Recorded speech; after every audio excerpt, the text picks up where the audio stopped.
Sa ni Kim Chiu sa ABS-CBN's Ball.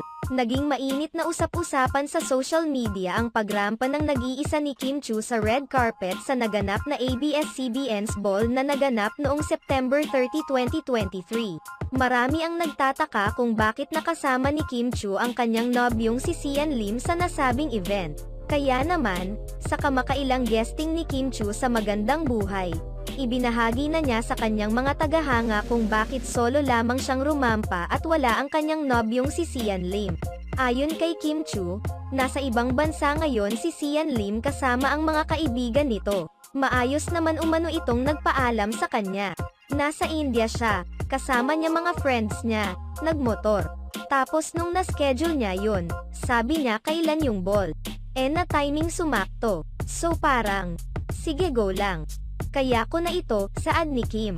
Bagamat wala umano ang kanyang nobyo,